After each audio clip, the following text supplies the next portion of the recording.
Hi everyone, this is Marjorie Wildcraft, and today I really have the pleasure of being with Sherry Willis. And Sherry has created an incredibly innovative technique for growing greens and microgreens, a small forage system. You can grow indoors in an apartment, very, very low lighting levels with no soil, uses very little water, and basically is a food source that you could feed rabbits or other small livestock. You could actually conceivably raise rabbits in an apartment up in Toronto and be able to feed yourself using this system. But Sherry, tell us a little bit. You've got a system here, and it's we've got trays of greens, and it looks like you've got six trays of greens. And this system runs on a 6-day cycle. So this is the first day down here. You can see that the grain's barely sprouted. Within 6 days, this is what you get. It's ready to feed at this point. I use wheat. Barley can be used too, but it tends to mold a little easier and be not quite so forgiving.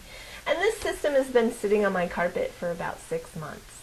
And I can see on the floor, this is absolutely perfect. She's totally figured out how not to have this splash or how to be a mess, so it's something you can do indoors. And basically you're working with one tray on the bottom here. You're putting in about 2 pounds of grain. Correct. And then at the end of the 6-day cycle, you're ending, if I can turn that up just a little bit, with this big tray of greens. That's a mat of greens. And you say that this one tray of this mat of greens is 1 day's worth of food for... You can feed about 40 chickens on this, 30 rabbits. If you had miniature goats, this will feed about 7 miniature goats in milk. And this would be rabbits that are lactating rabbits. Correct. So Correct. these Meat-sized lactating rabbits. Wow. So. And this one tray is going to feed 30 of them. This is not a complete diet, though, so this is going to be their complete nutrition and protein, but they'd also need some hay or roughage. Right, hay, or a breeder friend of mine uses straw. He likes oat straw best. He says they don't get hair bound and that kind of stuff with the oat straw. So he feeds this and oat straw. Right, but the oat straw and stuff is pretty easy to store, and it's not like a real high quality food. It's more of just the roughage. It tends to be inexpensive, and the only thing you have to check with that is just to make sure it's not moldy. So. And keep it dry and clean. Yeah. And so this like one little chunk of this is just going to be rich in nutrients and proteins and. Correct. This runs between 15 and 17% protein. Wow. And it's actually higher. I have some sunflower seeds in there. If you can see some of the little sprouts of the sunflower seeds, that'll push it up to almost 20%. The other advantage is it's already hydrated, so the animal doesn't have to take any reserves out of its own body to hydrate process it. And the process of sprouting and growing breaks down the nutrients, so it's almost digested. It takes almost no energy to digest. It's over 80% digestible.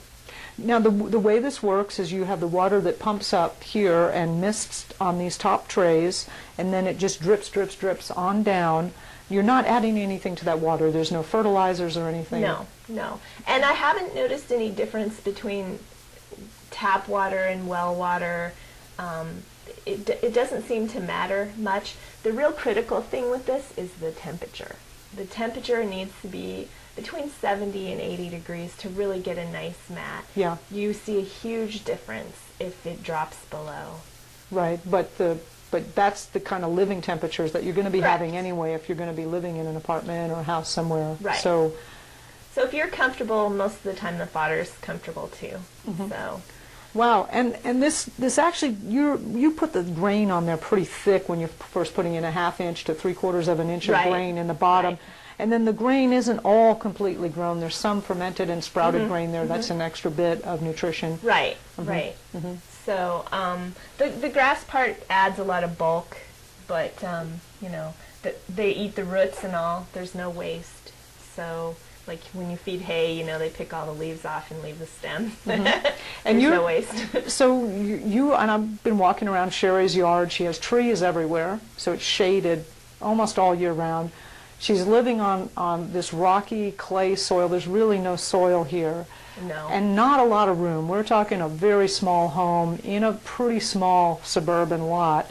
And so you're able to raise chickens and rabbits, and you're actually looking at getting a couple of small goats Yes. that you'll be using to feed Yes. the goats with this, so that way you'll get goat milk from this. And one of these trays would feed how many lactating goats, did you say? I'm going to have kinders, which are kind of a mid-size.